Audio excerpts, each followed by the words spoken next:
for something fun to kick off your 4th of July weekend? Something the whole family will love? Something that's free? The Port of Los Angeles is hosting the 3rd annual Cars and Stripes Forever celebration at the waterfront Friday, July the 1st. Classic car show, live bands, food, dancing water fountain show, waterfront fireworks show, and much more.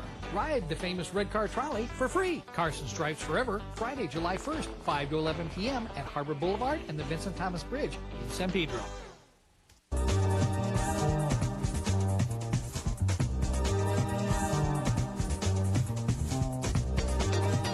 LA City View Channel 35. Your city, your channel.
All right. Welcome, ladies and gentlemen, to the meeting of the Ad Hoc Committee on Economic Recovery and Reinvestment, also known as the Ad Hoc Committee. We are here on the first day of July. Very happy July to everybody. We are in the John Farrow Council Chamber, room 340 of City Hall, and it is 9 a.m. Myself and Councilmember Bernard Parks are here, and so why don't we go ahead and get started. First item, please.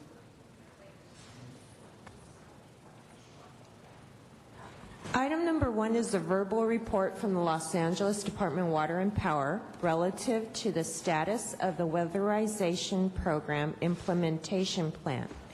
All right. American Recovery and Reinvestment Act of 2009 program. All right, let's bring staff forward on this one, please. Show and tell.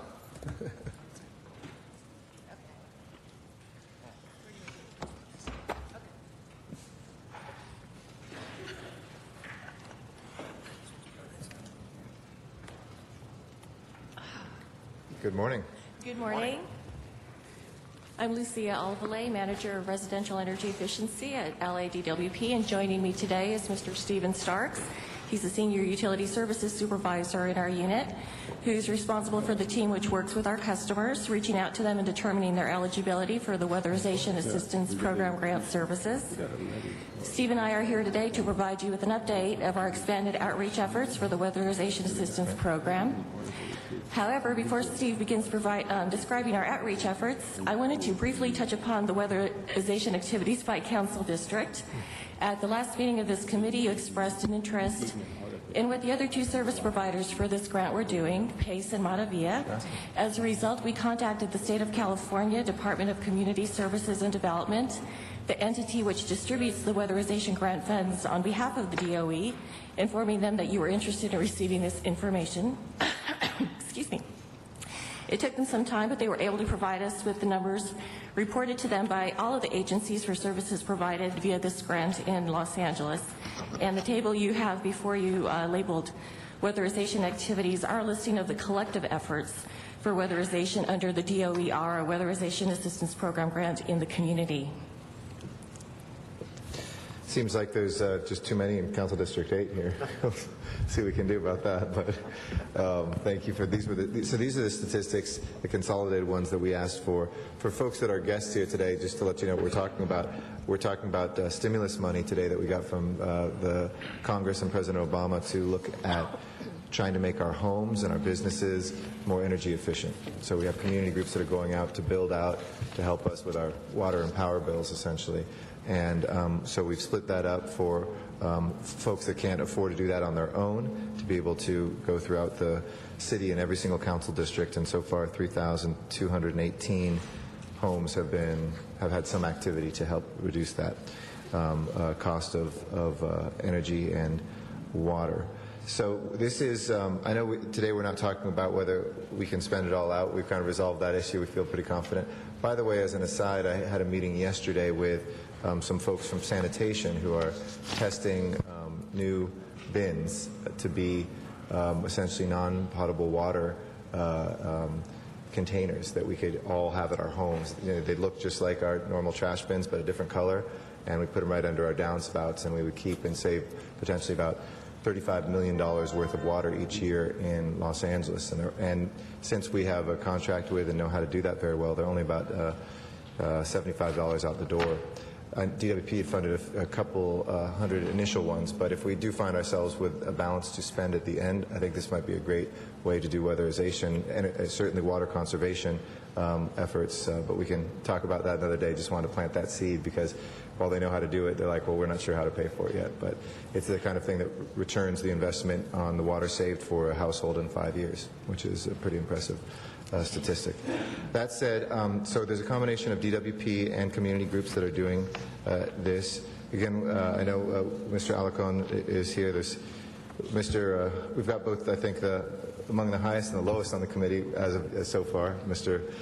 Parks with 1,000 of them. Mr. Alarcon, you have 7 homes so far. So I'm sure you might want to ask some questions about that. But tell us how the pacing is happening and what the goals are for each of these council districts, if we have them. Is it based on poverty statistics, or, you know, how are we? You know, for instance, I know that that in Council District 6, Council District 7, there's obviously a good deal of poverty. In Council District 4, which probably has less poverty, there's 19 that have been done. How are we doing this? Is this on a responsive basis, or is it partially going out and canvassing? Why don't you walk us a little bit through that? Good morning. Steve Starks again, Los Angeles Department of Water and Power, and good morning to all the councilmen. You've partially hit it. Essentially, by the state of California, each service provider, and there are 3 in the city of Los Angeles, of which Water and Power is one, we were all assigned specific zip codes to service. So not any one service provider encompasses an entire council district. So for the districts that you see before you, we only had a portion of the constituents in those areas. Now from that, since we're identifying those that are in the greatest need to or don't have the capacity economically to make these types of improvements, we utilized our database, which identified for us our customers, your constituents who already meet certain guidelines, participate already in our low-income program. From that, we further filtered the list to identify in each of the council districts those that were eligible, at least certified on our rolls, and we would send them direct mailings. And in response to the concern from this committee that they'd like us to expand our effort to reach more of them, we've developed a plan which we hope that you'll embrace in moving forward in our effort to expand our outreach to reach more eligible customers in each and every council district. And if you'd like me to go through that. How are you liaising with council offices to do that? I mean, I know in our experience, but why don't you detail a little bit for the members here as well? Well, one of the first things, Councilman Garcetti, that we're moving forward with, we've engaged our local community affairs director, Winifred Yancey, who you may be familiar with, and she's partnering with us, and she's going to utilize her staff to engage each and every one of your council district staff, not only your field offices, but one of the things that we've done, and you have before you a sample of a poster that be given, and Ms. Avale is displaying that now. But each and every council district initially will be given at least 10 of these posters, and we'd be more than happy to provide more if you'd like to do so. And we'll leave that to your staff, the discretion of your staff to either post those in the areas that will primarily target the people that we're targeting, the places that they would frequent. In addition to that, in your areas, we're also going to be looking at the senior service centers and other areas where our targeted constituent and our customer base, where they tend to congregate and perhaps even seek other public services. This is being reproduced in both English and Spanish language, and that's one of the first ways that we're engaging your respective council offices and assisting us in this effort. Mm-hmm. Okay. Colleagues? Question? Ms. Jonathan? Well, obviously, I'm concerned about the numbers. You want to explain? Well, in looking at the numbers, although one of the things that are attributing to the low responses right now is that when you're looking at the numbers, the other service providers began this effort in 2009. We were actually invited in a year beyond that and just began, as you're well aware of our ramp-up plan, we just began servicing the city effective January of this year when we were able to hire sufficient staff to move forward and develop all the collateral material that some of which you have already seen. We are continually ramping up and the numbers are progressing, and despite the fact that they seem low, our initial campaign to outreach and make the customers aware of it was by way of direct mail. And the direct mail response in every council district, including yours, Councilman Alarcon, doubled the national response rate in terms of response. So more than in your council district, the response to the direct mail was more than double what the national average is. Now we're going to supplement that with developing an outbound canvassing campaign. We're going to engage not only in your council district, various community-based organizations, also nonprofit organizations that have different outreach efforts to your constituents, some by way of community event support, some are actually engaged in door-to-door canvassing. We have a list of those for each and every council district, and we're actually going to engage those parties in some civic engagement, get them the collateral materials that they need, some of which you have in your possession, and we're going to ask them to go out and to hand out the material at the community events, some of them going door-to-door, and trying to see if we can expand the number of participants in your respective areas. Can you break these out by years? I'm sorry, sir? Can you break these numbers out by years? By years? Yeah, it appears that you've pulled all the numbers dating back to 2009 to give the appearance that more work is being done than is actually being done, or perhaps giving the appearance that DWP, giving you an out to say that DWP is weatherizing at the same rate as Maravilla and Pace. So it's very difficult to discern by looking at accumulation as opposed to breaking it out. Since you started in January, for example, I'd like to know exactly how many Pace did, how many Maravilla did, and how many DWP did in each of the council districts. If I remember, the last report had it broken out. I don't know why you didn't break it out here, but it appears that you would be trying to hide the low performance of DWP. Well, certainly apologize for the perception, but my understanding was that you were interested in knowing how many of your constituents were actually receiving service, and there was certainly no intent to hide the ball. The initial figures you received reflected what DWP was currently doing, so that information... No, it doesn't. It doesn't, because in CD2 you list 121, but that's from Pace, Maravilla, and DWP. I don't know how many DWP did. I apologize for being unclear. When I said initial information, I was referring to the document that you received at the last meeting. That reflected only DWP's participation as we were ramping up. This shows an aggregated service in each and every service. In both cases, in the first case, you showed just DWP. In the second case, you aggregate everything. In no case do you show a comparison of how DWP is doing compared to Pace and Maravilla. We can provide that at the next Now, meeting. I can say, if we look at CD 14, where it's just Maravilla and Pace, they do 149. Yes. That's without DWP. In CD 8, Pace and Maravilla have done 1,000. And in CD 6, CD 7, CD 3, and CD 12, where it's just DWP, you've done a combined total of 35.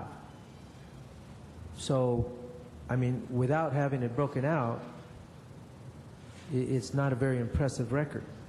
It certainly doesn't appear so, and as we said earlier in the last meeting, we are ramping up. We do have a much more expanded staff than we do now, and in comparison, you should know that I personally went out with Pace and Maravilla just to observe, and their staff sizes are 3 times ours, and again, they've had about 2-year head start on what we're doing. So, but I don't know what you've been doing. I don't know what the comparison is in the last 6 months since you actually started weatherizing.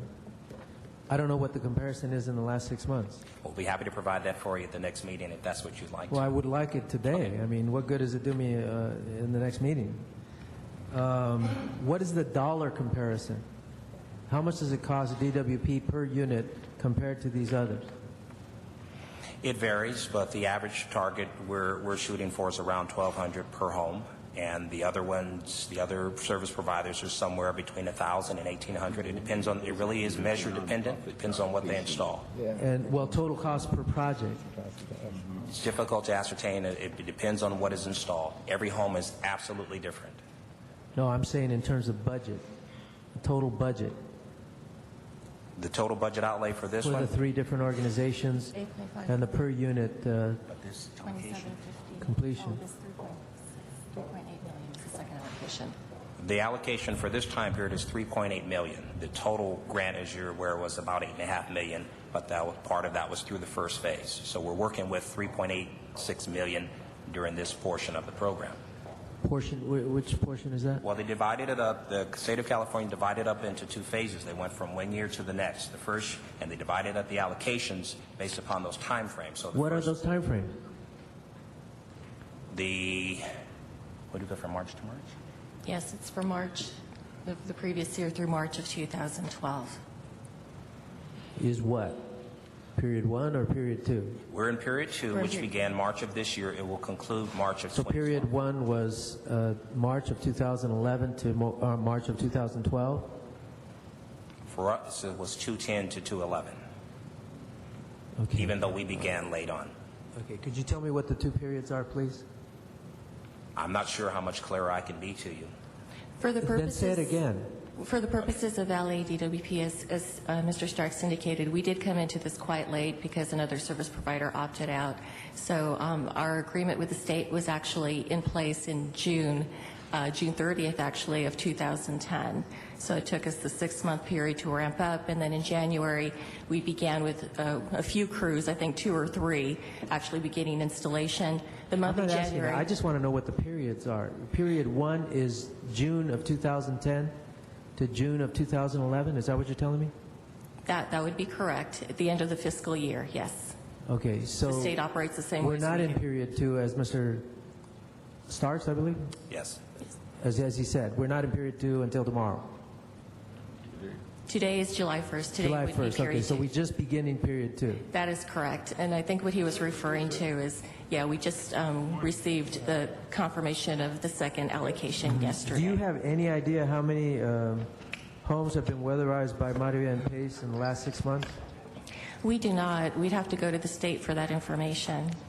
How did you get this information and not get that? We actually called the state and asked them if they would be able to provide us with the numbers for the other 2 providers in the city of Los Angeles. And that's the cumulative total of what they provided us. Okay, with regard to CD7, I'm not exactly clear what you're doing in my district to publish this. Oh, by the way, your sign-up rate for the discount program is what? Are you referring to the low-income discount rate Yes. for Your customers? penetration of the total eligible people, how many have been signed up? That's an ongoing effort, but what I can say, within the past year, we've gone from approximately 190,000 to... No, I said rate, the percentage. We don't, on a monthly basis, that's in the customer service area, we don't know, but I can give you, there is a 45% increase from our efforts as you... Okay, but in other DWP testimony, the rate has been claimed to be about 55% compared to SEMPRA and which I think is at 90%. So in other words, if you're marketing those who have signed up for the discount program, you're missing 45% of the people who are eligible, but they're not signed up for the discount program because you have failed to penetrate at a higher rate. So you're losing out on a whole bunch of people who could qualify for this program but aren't even being told about it because they haven't been given the discount rate. You make a good observation. One of the things that we were actually including, Councilman Alarcon, is in this second phase of outreach, we're actually going door to door, which will not only probably be redundant for those that have already received notifications, but we'll also capture those that may not currently be in our role. So we are making efforts to try to identify who those are, and when we're made aware of them, we'll not only introduce them to this program, but we'll also introduce them to the department's low-income assistance program where they can get that benefit as well. Well, so getting back to my first question in this regard, what are you doing specifically in CD7 to increase the participation? Right now you have 7. So we're doing about 1 a month. And how many people do we employ to do 1 a month? Well, it's, I would hope that you appreciate that it's really contingent upon those that respond. Everyone in your district has received a mailer, number 1. We're actually following that up with additional outreach efforts. One of those complicated mailers that DWP sends out that nobody can understand? Was it in 2 languages? It was in 2 languages, and again, the response rate in your district doubled the national average, which is 7? in terms of response to the mailer, not in terms of those who actually qualify. There are a number of criteria as to why people may or may not qualify. There are a lot of requirements that the federal government and consequently the state... So when you say we've got double the response, these aren't people who are eligible for the program or even were able to get weatherization. These are just people who asked about it. No, these are people that actually responded to the direct mail that went directly to their home. But they didn't get any weatherization It's services. not that they didn't get it, it's that they either didn't qualify or they elected not to participate. for So who whatever cares reason. about the response rate? We want to know how many homes are being weatherized. We can't force So how does the weatherization on how does private the homeowners. 7 in CD7 compare to the national rate? I'm sorry? How does the 7 houses that have been weatherized in CD7 over a period of 6 months in a multi-million-dollar program, how does that compare to the national rate? We don't have any statistics that even to draw such a comparison. But you would get a comparison for a response, but you wouldn't get a comparison for the actual weatherization done? Since whether or not a person participates is contingent upon a number of factors. They may not ultimately qualify. Many of the constituents here may or may not, the majority of your constituents live in multifamily dwellings. The owners may elect not to participate. I have the highest rate of single-family detached housing. I can't imagine that they wouldn't have a higher rate of participation. 55% of the people in my district are homeowners. That's higher. Mr. Garcetti's, I think, is at 18%. All right, we're going And compared to CD8, you know, we're well above CD8. On our low-income Of course, that's not DWP area. So they did 1,000. You know, we got 7. All right, we're going to have to let other members speak as well. Mr. Alarcon? No, Mr. Rosenthal has some questions. Mr. Garcetti, Yep. this is getting to the point of being ridiculous. I mean, when is DWP going to start performing here? Sure. No, I'm not disagreeing with anything. I'm just saying. Pardon me? I can't hear you. I'm not disagreeing with any of your line of questioning. I know, but I'm trying to wonder, what do we have to do to defibrillate this department into getting these homes weatherized? We have a lot of needy people out there who need their homes to be weatherized. And all we get is bureaucratic mumbo-jumbo in terms of performance, and they're just not getting it done. So what is it going to take? Now, Q, I don't have an answer for you. Salicon is obviously right, and I agree with him. I only have 1 in my district, so he has 7. But, you know, of course, we all want to make sure our folks are brought into the loop. Is there something we can do for outreach? Is there something that's in any way slowing this down? I'd just like to get feedback from you on why the numbers are so low. I'd be happy to tell you. Please. There are a number of factors that enter in that perhaps had not been expressed to date. Yeah. One of which not only is, as we're focusing on our first phase of contact, sending out mailers, and we have 275 low-income and lifeline customers, of which only 80,000 of those are eligible in the service territories that we've been assigned. So it filters down even further. Once we do that and we go through the federal government requirements in terms of participation, producing certain documents that other providers aren't asked to have their participants produce, such as proof of residency and things of that nature, some elect to opt out. When they look at the menu of services, some want very specific measures, and under our contract, we aren't permitted to do that. Sometimes, because these are older homes, they have asbestos-laden material, we aren't permitted to work in those. So there are a number of reasons why those kind of drop out. Now, let me ask you this. There are 80,000 that you've kind of zeroed in on that could be impacted by this program? 80,000 have received notifications of this program directly from our office. I see. And of those 80,000, how many have responded so far? Thus far, of those that have responded, and I think that was in the very first one that we had, but in terms of the response rate, your particular area, it was 3% response. We sent out, there were 2,322 on the combined rolls in your area, and further filtered down in the zip codes that we're responsible for. Yeah. Of those, 3% have responded. Most of those actually live in multifamily dwellings. Yeah. And that's a completely different model. Most of the citizens in Los Angeles live in multifamily dwellings. So as we impact, the state requires us to go through completely different protocols. So we've been trying to reach as many of the single-family dwellings first before we try to expand the model to get to most of the people that reside in Saying that, multifamily. we will help you. My office will help you. And there's 2 things I'd like to do. One is let my office know exactly the numbers and the locations and the places. Secondly, we will involve, and you could involve too, I have 8 neighborhood councils, and if we can zero in when you tell me where they are, which particular neighborhood council would have an impact on it, and they will also help you and work with you. And what we will do is help get the message out to those who are eligible. Most importantly, though, we need to have in front of us the criteria that makes it eligible, the various things that it will do, so we can help them understand it. It's all about communicating and getting the message out. And I'm more than happy to partner with you on that. I think the program is great. I have the impatience that Mr. Alicon has, too, just because there are a lot of people out there with needs. There is money available. There is an opportunity to be met. So whatever I can do to make it right. Yeah, it does. No, it doesn't. It has, it does. Maravilla and Pace. I'm sorry. That's Maravilla and Pace. They do that program. They don't Yeah, no, I see Montevilla Pace, but they have also a DWP 6. does not do CD11. Okay, well, he's saying there's nothing in my district. I'm sorry? DWP does not serve CD11 with this project. Is that correct?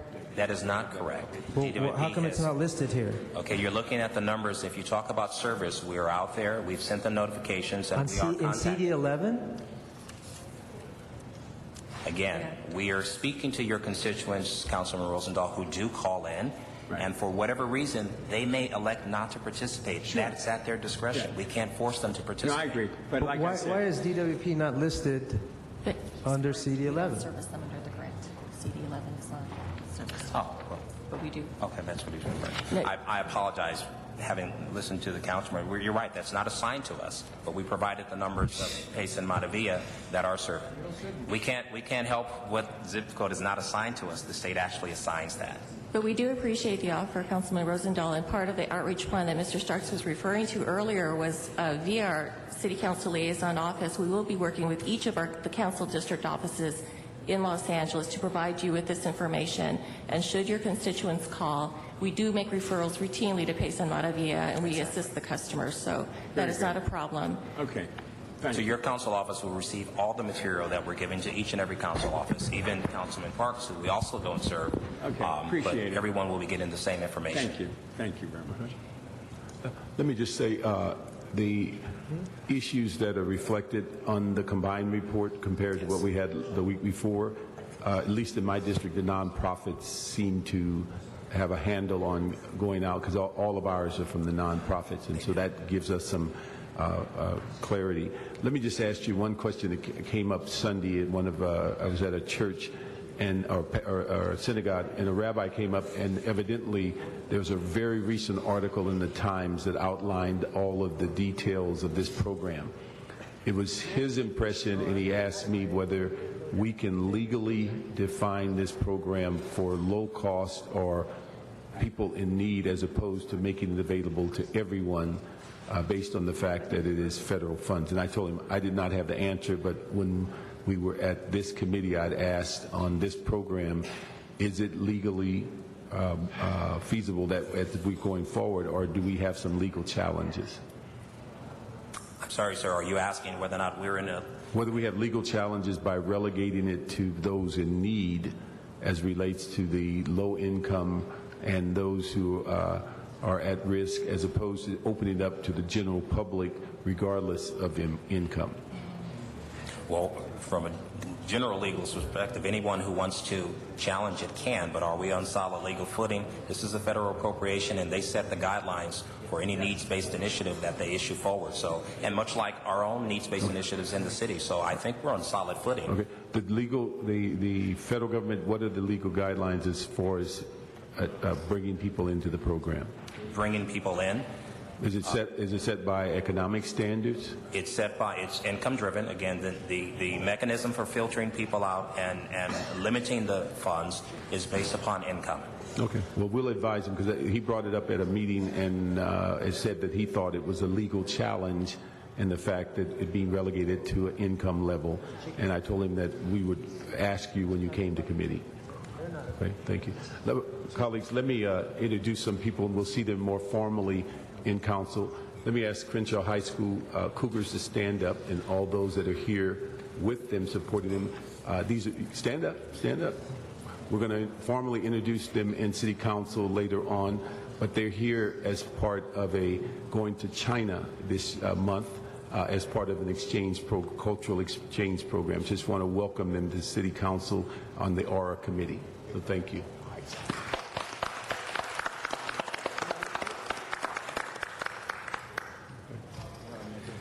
So we go to item 2. Before we go to item 2, can this committee formally request that the general manager report here? I mean, it's one thing to send the troops, but the general manager is ultimately responsible for this program and has to answer to it. So can we have Mr. Nichols come to this committee to report?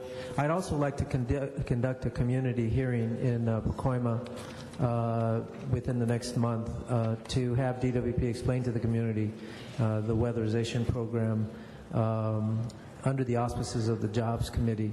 So I will be sending that notice within the next couple of weeks. Thank you. Thank you.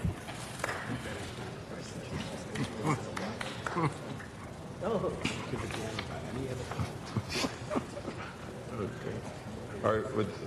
With those recommendations, we can now go to item 2.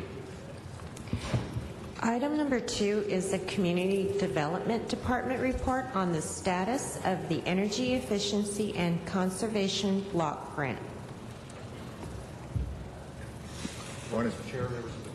My name is Rushmore Cervantes, and I'm with the Mayor's ARA team and the Community Development Department, the administrators of the grant for Energy Efficiency Conservation Block Grant has asked me to briefly present their transmittal, which is a monthly progress report on the program. The EECBG goals through Department of Energy were 50% spent through June 30th of this year. The the city has drawn, which is equivalent to spending 41%. So we're a little shy of the 50% expenditure that was required. That does not factor in the QECB that is yet to be determined, the full dollar amount, whether it be $3 million or $4 million. Once that's approved next month, that will obviously have a significant impact on the expenditures. Beyond that, there are a number of recommendations within the transmittal for you that are technical in nature just to support the previous committee's recommendations, and departments are here that represent the 14, 15 different projects to answer any specific questions you may have on the programs. All right. Thank you in particular for the Green Workforce SYEP. I know that's still in development, but the youth employment, recruiting 500 youth to look at some of our youth opportunity movement sites, I think will be very important to be involved in the EECBG expenditure. I've looked at this. Does anybody have any questions on number 2? If not, I would like to say it's great, obviously, and for the public to hear this, that the Summer Youth Employment Program will focus on energy efficiency employment sectors and will recruit 500 young people from 14 to 21 from sites in Boyle Heights, Watts, San Fernando Valley, and Santee High School. Not to get provincial here, but we had 2 terrible tragic killings in Penmar Park about a week ago, and my district, though, because of some of its demographics, has issues with being used by the Summer Youth Program and by these other things. Is there any opportunity that I can look at to share with my community? I put some money in. We got the neighborhood council to put some money in. We're doing certain things, but considering that intervention, prevention for young people during these summer months, as this hot weekend is coming up right now, 4th of July weekend, idle mind, is always a problem. And could you take another look and see if there's any opportunities that could happen in CD11, especially in the Oakwood area and the Mar Vista Gardens area, where we do have issues that have become more serious, especially when I went to Penmar Park and saw the remains of a young man who was just 18 years old. I was just with him the week before at the graduation at the Skills Center, took a picture with him, and there he was blown off the bleachers, lying dead on the ground. and everyone in the community. I had a big meeting with community people yesterday, one the day before. Always what crops up is intervention, prevention for young people. And I'm just curious if there's anything we can think about doing to help me, especially in the Oakwood area and in the Mar Vista Gardens area. That is Delray and in Venice are the two areas. Well, there are 3 areas that have been designated to do the outreach for the 500 youth. I don't know that that's necessarily exhaustive. The CDD can certainly look to see if there's other opportunities for outreach in other parts of the city to be able to provide those services across the city. Great, because if you have anything more to add, young man, that just came up there, our folks are very worried, very upset. We're hoping that we can be more aggressive in intervention, prevention. I always walk around with this coffee cup and have, since the 6 years I've been on the council, to symbolically talk about the Homeboy program, which is jobs for young people. I'm just curious. Go for it. Hello, good morning. Good morning. My name is Darlo Rubalcaba. I'm with the Community Development Department. And I just want to start by saying, through the leadership of this council, in the last 3 months, we've gone from about bring the mic a little closer. Just pull it up. Pull it closer. Okay. Yeah, excuse me. Okay, so first of all, my name is Gerardo Rubalcaba. I'm with the Community Development Department. I do want to say that through the leadership of this council, in the last 3 months, we've gone from about $400,000 to $500,000 summer youth program to more than $7 million, which we expect to serve well over 3,500 young adults or youth throughout the city. So this component is just one small piece that is being conducted through our youth opportunity movement. The department is working on a larger report. We will report back to the council on the larger program, which will cover your district. Okay, thank you very much for that. Appreciate it. Okay, let's go ahead and move the report then if there's no additional questions. Mr. Chair, if we could, there's one technical adjustment. We have that included with the report. This is just another controller instruction that is consistent with the prior committee's actions. This is just a report back with Has those. That been submitted, the language for that? The language has been provided to the clerk. Okay. All right. We'll go ahead and then move that as provided. Thank you. Thank you. Let's go to the Neighborhood Stabilization Program.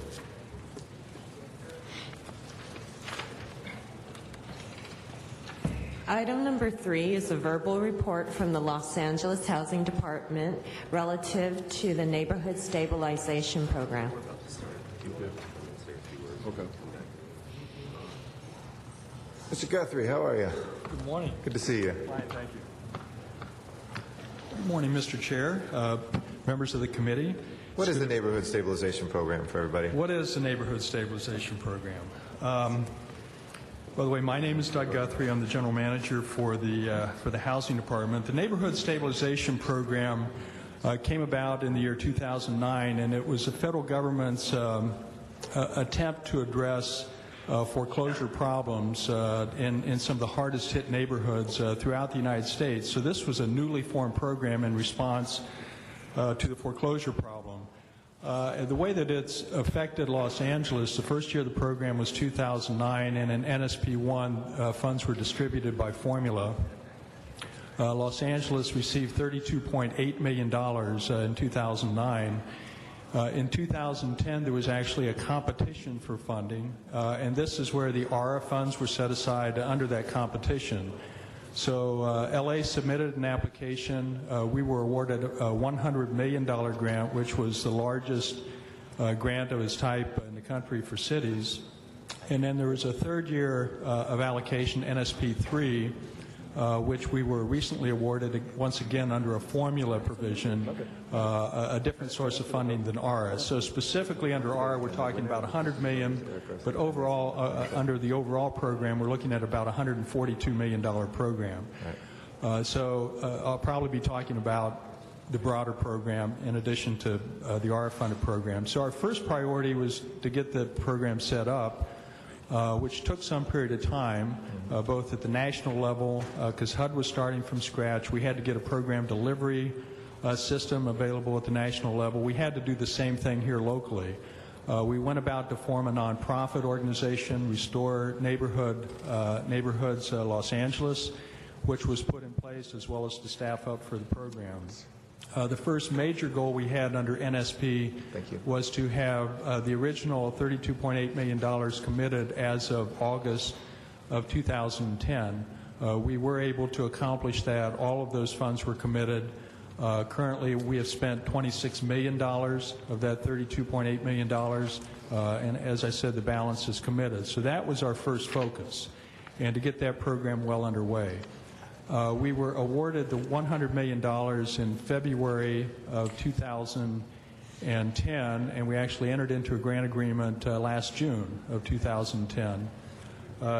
In that period of time, again, rolling over from NSP 1 to NSP 2, we've now committed approximately $35 million in NSP 2 funds, as well as the fact that we've expended $16 million in NSP 2 funds.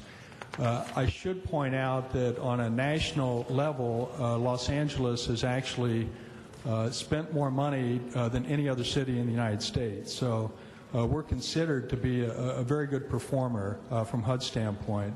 Also, we've undergone a series of audits, including one from HUD OIG, which gave a very good report on our program implementation, and I believe we had no findings that were coming out of that report.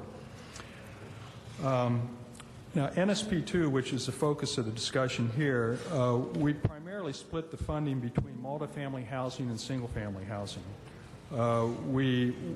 After entering into our grant award in June, we went out with a notice of fund availability for $35 million in multifamily funds in fall of last year. We have now committed $16 million out of that $35 million, and I would expect that we'll commit the balance of those funds later on this summer. We have a number of projects we're currently looking at and hope to bring forward to committee and full city council here very shortly. Our current projections, and I think you'll see this as part of the package of information that you have, we're currently projecting expenditures of $58 million by December of this year. A major HUD threshold is we're expected to expend 50% or $50 million by February of 2012. Again, we feel that we're currently on track to be ahead of that goal. We are also required by HUD to have expended 100% of the initial program funds by February of 2013. That's for both NSP 1 as well as NSP 2. And you'll see, at least in our current projections, that we fully anticipate meeting those directives and guidelines from HUD. It's also important to note that there are two other active recipients of NSP funds in broader jurisdictions, which also include Los Angeles. That's the Neighborhood Housing Services that received an award for Los Angeles County, as well as New Economics for Women also received an award which includes parts of Los Angeles. We've worked very closely with both of those organizations to complement one another in our targeting of activities, so that we're not competing with one another, but we're doing complementary sorts of activities. We're also using some of those funding sources to leverage other activities. A couple of examples of that would be with Taylor Yards. New Economics for Women has set aside $4 million for that development. We leveraged that with our Affordable Housing Trust Fund to get that particular project underway. We've also recently dealt with a real troubled project, the Buckingham, which has been around for some period of time. And we were able to work very closely with the state, and they set aside a $10 million allocation of NSP funds at the state level. We worked through, in conjunction with CRA, a number of very difficult issues to make sure that that project got closed and funded and back on the right track. And I'm happy to say that construction crews are out there right now as we speak, and we'll be finishing up the Buckingham. So it's been our attempt to really take advantage of these NSP resources to target troubled multifamily buildings, and then to concentrate our efforts on the single family and the small multifamily stock in two primary target areas in the city, that being South Los Angeles as well as the northeastern part of the valley. It's worthy to note, too, that the when we originally did our projections and we went into HUD with this program, we were projecting to produce approximately 1,500 housing units very early on from NSP1 and NSP2 combined. We're revising those projections downwards to slightly over 1,000 units for a couple of different reasons. One is that one of our goals was to target some of the worst foreclosed single-family buildings in these hardest-hit communities, and we found that the cost of rehabilitation is higher than what we anticipated, number one. And number two, at least in some circumstances, the buildings, it was just not feasible to rehab those buildings. So we've actually done some limited demolition that wasn't originally anticipated. That's one of the principal reasons why we do expect to produce slightly fewer units than originally projected. We also have a jobs report. Rice, do you want to address some of the employment issues that we're calculating through the ARA program? Well, as with all of the other ARA grants, we're restricted by how the federal government has defined how we can track jobs. We are tracking hourly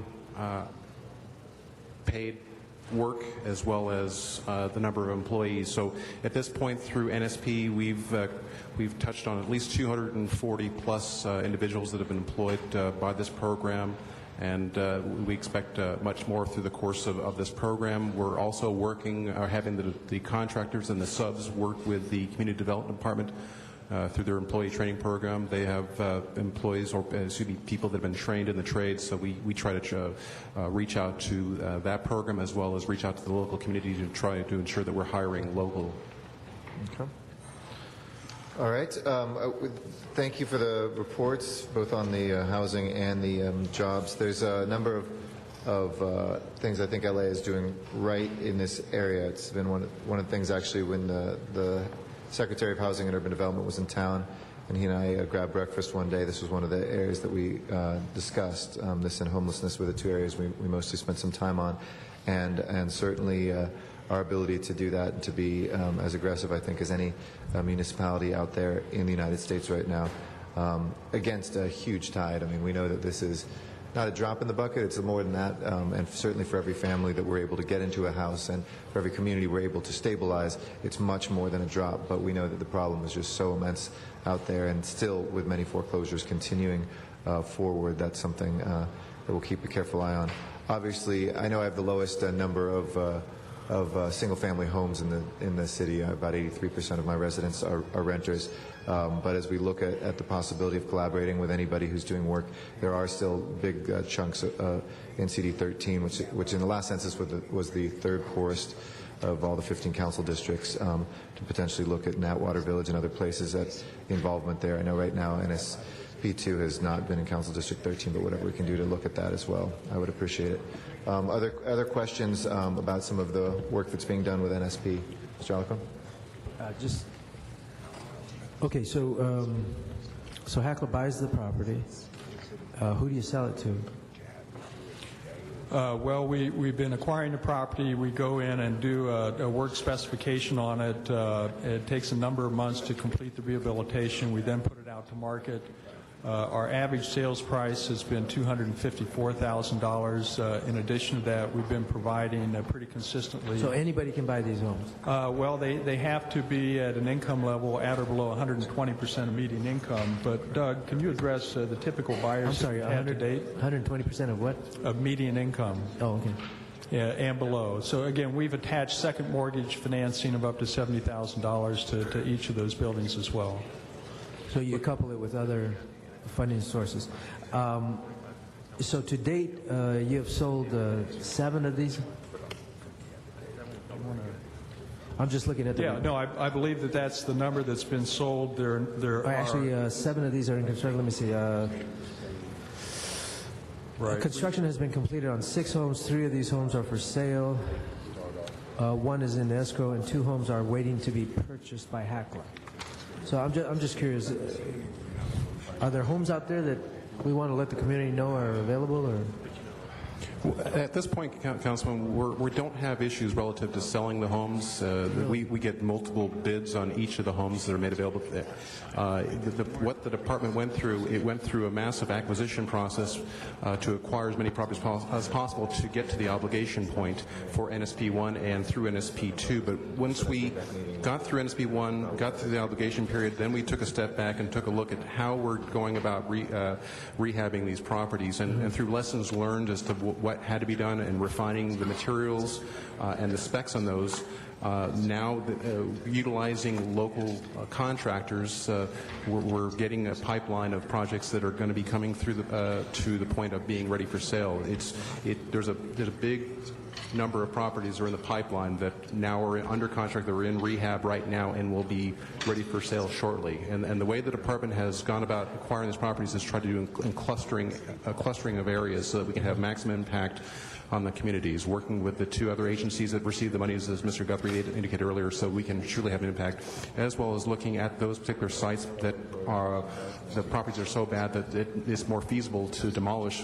We're either going Actually, what I really want to get at is the concern that you hear in general, I think probably across the United States, is that banks are not processing loans. They're not completing loans. They're distracted by the foreclosure process. So what is it about this program that can bring closure to the final sale that's different than the regular market? Doug, do you want to speak to that specifically? I know that it's probably been one of the more challenging parts when we actually are selling the house. It's taking longer than what we would hope to take to make sure that there's the credit worthiness of the buyer. You're still using conventional banks in this process, right? Yes. Okay. So you run into some of the same problems that... It's no different. We're experiencing a longer time frame to close. It takes a longer time frame, but we're working through that. We have no shortage of interested buyers, particularly at the price points that we're at. So I think we're well within the market. Can I mention? I don't know if you're familiar with the program that I announced a couple of weeks ago with HUD and Home Depot, and it's a 203K loan type. But it goes through two banks, First Guaranteed Mortgage and Ginger May, I believe it's called. Ginger May. It's a new one, but they're back east. You might know of it. But in any case, these banks are willing to accept one of the problems is most banks don't like to deal with the 203K because the appraisal takes forever and the escrow process is very long. These two banks are committed to that process. So there's $100 million available to Southern California for the purchase of these homes. So I strongly urge you to contact my staff to get in touch with the organization out of Atlanta, Georgia, that has provided, is the manager of that program with HUD. So it's $100 million. They include the appraisal after the repairs are done into the first loan, and it's 3.5% down, and there's no income cap. So anybody can qualify for these loans. It's an FHA loan, but it sounds like something that, if coupled with what you're doing, you might be able to move those houses out faster in terms of sales. So I strongly urge you to work on that. Then finally, I'd just like to, maybe somebody can give me a little tour. I don't need the general manager, but just somebody who can give me a tour of what's going on in my district. There's a lot of projects out there, right, and I'd sure like to understand better what we're doing out there. We'd be happy to do that, and I'd be happy to go along on that tour as well. You want to know too? Yes. Okay, right. Sure. Thank you very much, Mr. Alarcon. Thank you. We will take our public comment cards on general public comment, but in the meantime, we'll go ahead and move forward this report. Thank you very much, and look forward to continuing to track the Neighborhood Stabilization Program. And please do contact Los Angeles Housing Department if you are interested in finding out more information about that. Arnold Sachs is our first speaker for general public comment on this committee meeting, and then Antonio Ramirez.